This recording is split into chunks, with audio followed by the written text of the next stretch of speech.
এর আগে আপনারা মাকবেথ শুনেছেন, এর আগে আপনারা ওথেলো শুনেছেন, এইবারে আসছে হ্যামলেট। এবং এই হ্যামলেট অনুবাদ করার যে এভারেস্ট সম কাজটি যিনি করেছেন তিনি হচ্ছেন শতাব্দী।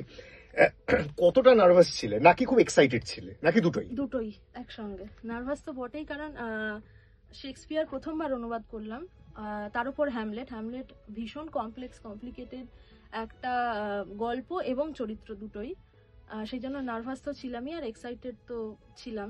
হ্যামলেট আমার ব্যক্তিগতভাবে ভীষণ প্রিয় চরিত্র, তার কারণ হচ্ছে তার যে দোলাচল, মানে সেটা আমাদের সকলেরই মনের মধ্যে যে দ্বিধা দ্বন্দ্ব দোলাচল প্রতিনিয়ত চলতে থাকে তার একটা রিফ্লেকশন।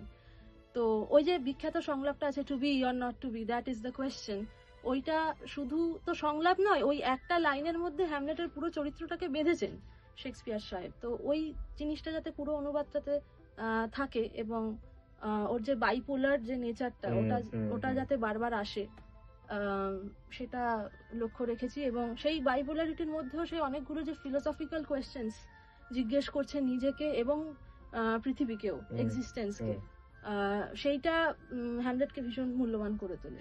হ্যামলেট এই অনুবাদ করতে গিয়ে তোমার তো পড়া ছিলই হ্যামলেট, তুমি কি নতুন করে কোনো চরিত্রকে আবিষ্কার করলে? কারণ লিখতে গেলে তো বারবার মানে গভীরে গিয়ে অনুসন্ধান করতে হয়। তো গার্ট্রুড বা ক্লডিয়াস বা কোনো চরিত্রকে তুমি নতুন ভাবে অনুধাবন করলে, যে তুমি হয়তো এমন একটা অ্যাঙ্গেল যেটা তুমি হয়তো আগে ভাবনি পড়ার সময়?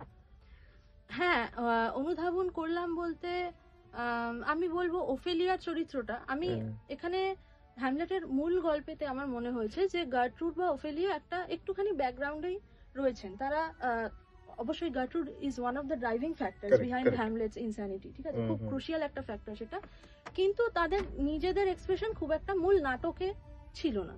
তো বিশেষ করে ওফেলিয়ার ক্ষেত্রে আমি বলবো যে তার যে ইনস্যানিটি, সেটা আমার মনে হয়েছে কোনোভাবে যেন হ্যামলেটও ইনসেন, তার সেটাকে একটা তার প্যারালাল যাচ্ছে আমার মনে হয়েছে, অবশ্যই ইন আ ডিফারেন্ট ডিরেকশন, কিন্তু ইন সার্টেন লাইটস মানে ওই জিনিসটা বোঝা যায় আর কি। এবং হ্যামলেটের ইনস্যানিটি যেমন তাকে এক্সপিরিয়েন্সের দিকে নিয়ে যাচ্ছে, ওফেলিয়ার ইনস্যানিটির এক্সপ্রেশনটা খুব ইনোসেন্ট। আমরা যে ইনোসেন্স ভার্সেস এক্সপিরিয়েন্সের যে দ্বন্দ্বটা রয়েছে, সেইটা আমার মনে হয়েছে খুব ভালো ফুটে উঠেছে ওই নাটকে, সেটা আমার দ্বিতীয়বার পড়তে গিয়ে মনে হলো। আমরা পারলাম কিনা উইলিয়াম শেক্সপিয়ারের এই কঠিন কাজকে অডিও রূপ দিতে, সেটার প্রথম এবং প্রধান বিচারক আপনারা শুনে বলুন কেমন হয়েছে উইলিয়াম শেক্সপিয়ারের হ্যামলেট ওয়ার্ল্ড ক্লাসিক্সে।